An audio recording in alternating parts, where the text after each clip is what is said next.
Amém. Amados, podem se sentar. Nós já estão. Nós hoje vamos estar a olhar para um capítulo, ou melhor, para parte de um capítulo que é de transição. Nós estamos em Êxodo, capítulo 18, e este capítulo como que faz aqui um intervalo entre o caminho, destacando um momento em particular. Nós vamos hoje avançar até o versículo 12 e na próxima semana, se o Senhor Deus permitir, do 13 até ao 27, e vamos estar a ver um encontro de Moisés com o seu sogro. Eu vou ler o texto na minha tradução, Êxodo capítulo 18, versículo 1 até 12, diz assim. Êxodo 18, 1 a 12.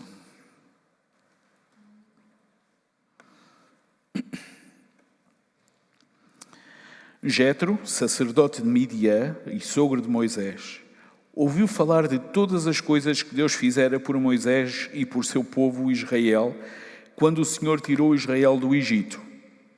Aconteceu que Jetro, sogro de Moisés, havia acolhido Zípora, mulher de Moisés, quando este a havia enviado com os seus 2 filhos, dos quais um chamava Gerson, porque Moisés dissera, fui peregrino em terra estrangeira, e outro chamava Eliezer, porque Moisés lhe dissera, o Deus de meu pai foi o meu auxílio e me livrou da espada de Faraó. Então Jetro, sogro de Moisés, foi com os filhos e a mulher de Moisés, até onde ele estava acampado no deserto, próximo do monte de Deus. E mandou dizer a Moisés, eu, teu sogro, Jetro, estou indo ao teu encontro com tua mulher e seus 2 filhos. Então Moisés saiu ao encontro do seu sogro, inclinou-se diante dele e o beijou. Eles perguntaram ao outro como estavam e entraram na tenda. Então Moisés contou ao sogro tudo o que o Senhor havia feito ao Faraó, aos egípcios por amor de Israel, todas as dificuldades enfrentadas no caminho e como o Senhor os livrara. Jetro alegrou-se por todo o bem que o Senhor havia feito a Israel, livrando-o da mão dos egípcios, e disse, bendito seja o Senhor que vos livrou da mão dos egípcios e de Faraó, sim que livrou o povo do domínio dos egípcios. Agora sei que o Senhor é maior do que todos os deuses, até naquilo em que foram arrogantes contra o seu povo. Então Jetro, sogro de Moisés, apresentou a Deus um holocausto e sacrifício, e Arão e todos os anciãos de Israel vieram comer com o sogro de Moisés diante de Deus. Esta é a passagem que nós meditamos esta noite. E é curiosa a forma como ela inicia. Numa época em que não havia telemóveis, houve um tempo em que não havia telemóveis, numa época em que não havia internet, lá em Midian, Jetro ouviu falar do que estava a acontecer no Egito. E nós não sabemos como é que as notícias chegaram até lá, mas olhando para o texto, nós damos-nos conta que o que Deus estava a fazer era objeto de conversa. A informação de que Israel agora era um povo livre e que não permanecia debaixo das ordens de Faraó estava a correr o mundo. Amados, eu acho delicioso quando nós ouvimos falar do que Deus está a fazer em outros lugares. A caminho da terra prometida, deitemos cá para fora o que Deus está a fazer. Não nos cansemos, para que outros ouçam, para que outros saibam quão grande é o nosso Deus. O capítulo 18 vai buscar de novo uma personagem chamada Jetro no relato da história. Jetro já tinha aparecido lá no capítulo 3, em Êxodo capítulo 3. Soubemos então que ele tinha um rebanho, Moisés ficou a tomar conta, guardou-o durante umas décadas, casou com a sua filha, de quem à partida já teve 2 filhos. Agora o texto diz-nos que ele era sacerdote em Midian e que tinha ouvido o que Deus estava a fazer. Gostava que vocês soubessem que a palavra sacerdote também podia significar chefe principal ou líder. Mas na Bíblia ela aparece 750 vezes e em 744 delas sempre é traduzida por sacerdote. Muito provavelmente, Jetro, mais do que ocupar um lugar de liderança, era um homem com alguma responsabilidade espiritual. Ainda que no final ele vá ter uma verbalização tremenda. Do versículo 2 até ao versículo 6 deste capítulo, nós vemos Jetro fazer uma viagem ao encontro de Moisés. Ele não vai sozinho. O texto diz-nos que ele viajou com a sua filha chamada Zípora, e já agora as futuras mamãs que estão grávidas, eu acho que o nome Zípora não é um nome aconselhável. É sempre a última lá na escola, portanto optem por outros nomes. E eles tinham 2 filhos, um chamado Gerson, que não é muito comum, mas conheço um, e outro chamado Eliezer, que também não é muito comum, mas também conheço um. Confesso que durante o meu estudo eu tive dificuldade em encontrar informações sobre porque é que Moisés e Zípora estavam afastados. Obviamente, alguns entendem, e o mais fácil é nós defendermos a teoria dizendo que eles estavam separados desde que aconteceu aquele evento a caminho do regresso para o Egito, em Êxodo 4:24, não sei se vocês se lembram, que houve aquele problema por causa da circuncisão não feita. Em Êxodo 4:25, Moisés e Zípora estão juntos e daí em diante Zípora sai de cena até este momento. Agora, ela e os seus filhos estão de regresso até Moisés e vão com o seu pai. A família vai se reunir. E Moisés vai reencontrar o sogro, a esposa e os filhos. Era tempo de abraços e beijinhos, não havia máscaras, era permitido correr e abraçar, era permitido correr e beijar. Depois de um tempo de afastamento, eu creio que se saberia mesmo muito bem. E sabem, o texto surpreende-nos. Eu confesso, se a minha esposa viesse hoje com os meus filhos e o meu sogro, dificilmente eu iria abraçar em primeiro lugar o meu sogro. Eu acho que ele não está a ver, mas mesmo que ele esteja, ele certamente não me vai levar a mal. Provavelmente ele ficaria em 5º lugar. Mas o texto surpreende-nos e faz questão de mencionar que Moisés foi ao encontro do seu sogro e o beijou. E eu pergunto, e a mulher? E os filhos? O relato é mudo. E quem conta a história é Moisés. O relato é mudo e quem conta a história é Moisés. Mesmo depois de ter consultado algumas enciclopédias e alguns comentários sobre o assunto, cheguei à conclusão que se calhar não vale a pena nós pensarmos muito sobre isto. A minha conclusão pessoal, e é apenas minha, é que Moisés foi primeiro ter com o sogro para agradecer, porque ele lhes deu boleia, porque ele trouxe a mulher e que ele trouxe os filhos. Mas a verdade é que aquilo não foi apenas um abraço. Foi um abraço, foi um beijinho e foi uma conversa. Um abraço, um beijinho e uma conversa. Diz-nos o versículo 8 que Moisés contou ao seu sogro Jetro tudo o que o Senhor havia feito a Faraó. Na narração dos eventos que Moisés está a contar, que experimentou, que viveu, Moisés vai destacar o Senhor. E eu tenho aqui um bom princípio. Caminho da Terra Prometida. Quando nós contamos o que está a acontecer na nossa vida, que se destaca o Senhor. Sabem, há alturas em que nós colocamos o Senhor muito de lado quando nós estamos a contar sobre a nossa vida. O versículo 8 diz que Moisés contou ao sogro tudo o que o Senhor havia feito a Faraó e aos egípcios por amor de Israel. Nós muitas vezes esquecemos de contar o que Deus tem feito à nossa volta. A caminho da Terra Prometida, que o Senhor possa merecer mais destaque. Que o nome do Senhor Deus possa ser cantado porque Ele é grande, mas possa ser testemunhado porque Ele faz coisas grandes também. Se o nosso falar, se as nossas conversas, Cristo não brilha, cuidado. Notem que Moisés não escondeu também que apesar de o Senhor estar a operar, eles passaram por momentos difíceis. Aqui o versículo 8 fala em trabalhos e dificuldades. Duas expressões que à partida não nos são agradáveis. Ninguém se deita a pensar que bom seria amanhã ser um dia de muito trabalho. Mas um dia mesmo daqueles dificuldades até dizer chega. Problemas uns atrás dos outros. Ninguém, no seu perfeito juízo, vai para a cama com este pensamento. Mas escutem com atenção, a caminho da Terra Prometida, as adversidades podem e vão surgir. As adversidades podem e vão surgir. Em Jesus estamos seguros, mas o caminho não é seguro. Em Jesus estamos seguros, mas o caminho é feito de tribulações. Moisés concluiu destacando que o Senhor os libertou.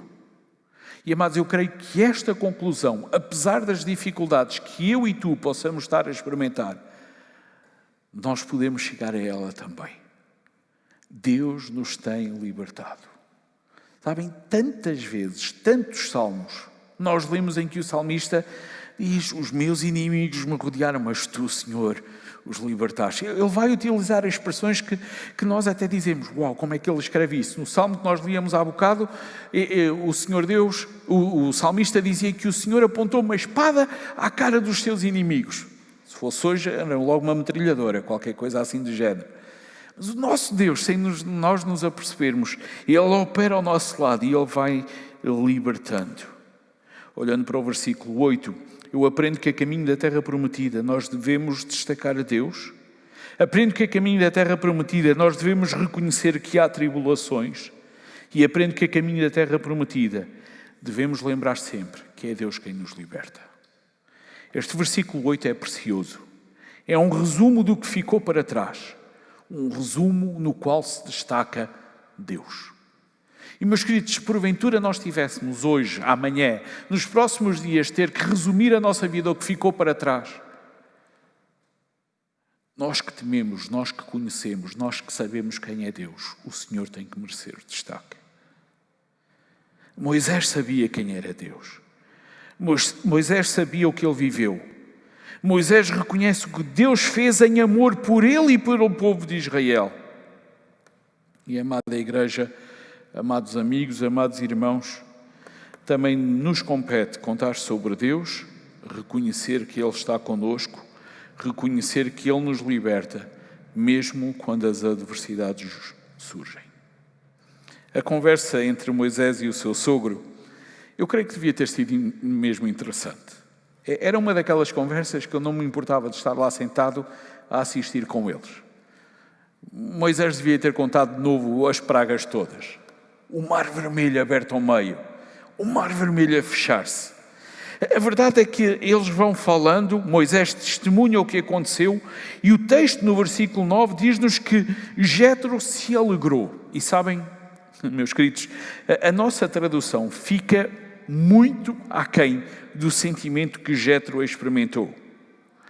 O adjetivo que é utilizado não é muito comum na Bíblia.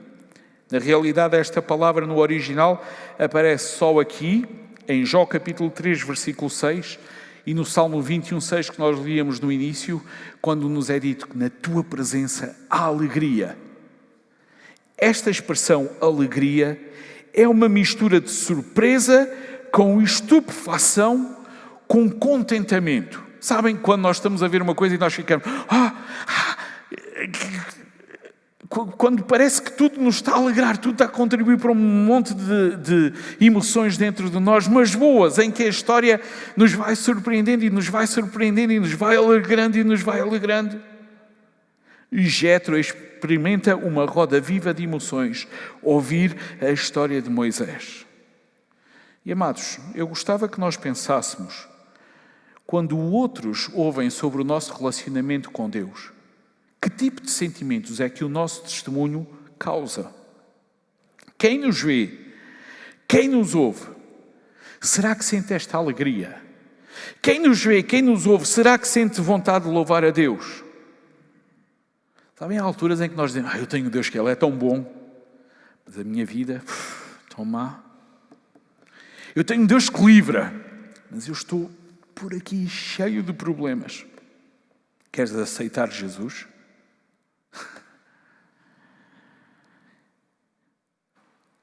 Reparem que a alegria de Jétro, e de novo este adjetivo traduzido por alegria fica aquém, vai resultar em louvor. Jétro, no versículo 10, ele louva a Deus por causa das bênçãos que o Senhor concedeu a outros. Por causa da bênção que o Senhor concedeu a outros. Que altruísmo! Nós costumamos agradecer as bênçãos que outros recebem. Conheço pessoas que reclamam por causa das bênçãos dos outros.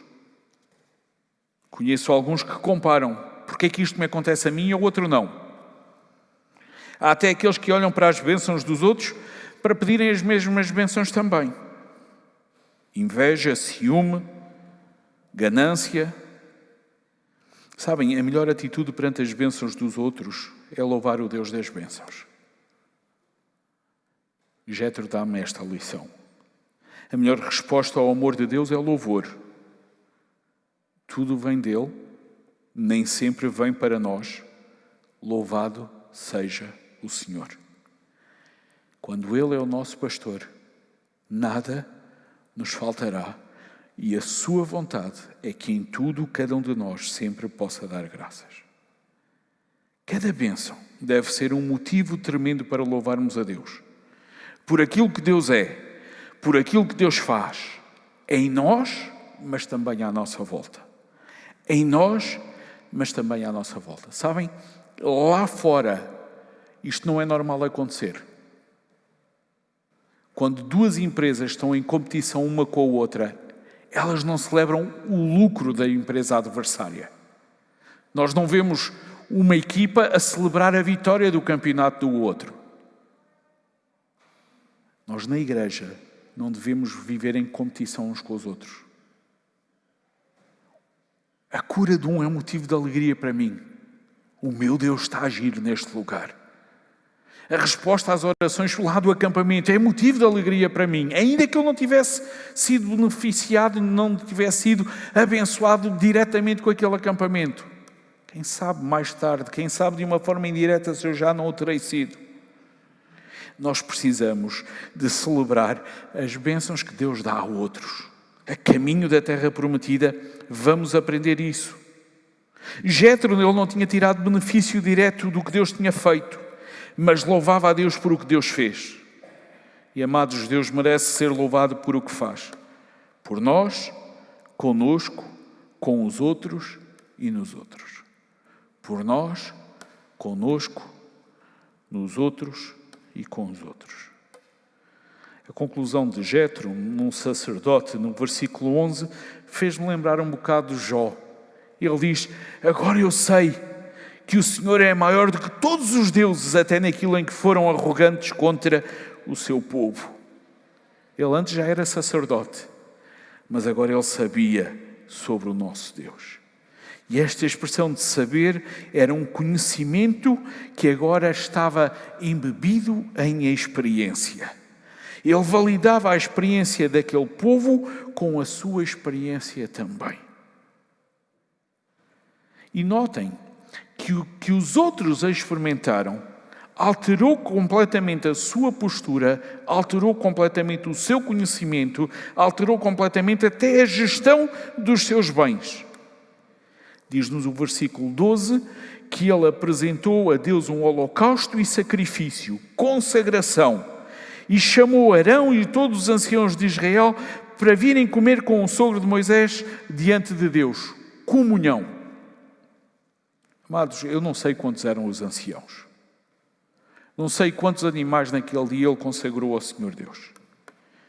Mas quando eu olho para esse versículo, depois da adoração veio a consagração de holocausto e sacrifício e veio a comunhão, comer diante de Deus. E, amada Igreja, a caminho da terra prometida, nós precisamos de experimentar dias assim.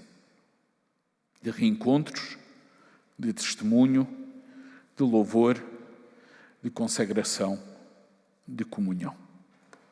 De reencontros, de testemunho, de louvor, de consagração, de comunhão, mas sempre na presença de Deus. Sempre na presença de Deus. É com esta deliciosa expressão que esta secção termina. Eles estavam a comer diante de Deus. Um Deus que atua, um Deus que liberta, um Deus que ama, um Deus que livra, um Deus que se faz sentir presente. Temos nós convidado Deus para estar à mesa conosco? Temos nós buscado comunhão uns com os outros, mas com o Senhor Deus também? Sim, nós sabemos quem Deus é. Que postura temos tido diante dele? caminhamos para a terra prometida. Que Deus vos acompanhe. Que Deus nos acompanhe. Que Ele seja sempre o motivo do nosso louvor, o motivo da nossa alegria. Mas, amados, não nos calemos, não deixemos de falar sobre Ele. Somos salvos pela graça, sabemos quem Deus é, não nos vamos calar. Que a minha vida, que a tua vida, que a nossa vida, glorifique o Senhor que se faz presente enquanto nós vamos ao seu encontro para a terra prometida. Vamos ficar de pé, vamos cantar o cântico que diz salvos pela graça, e depois de cantarmos este cântico eu vou pedir ao Misael que nos possa dirigir numa palavra de oração e terminamos assim o nosso culto desta noite.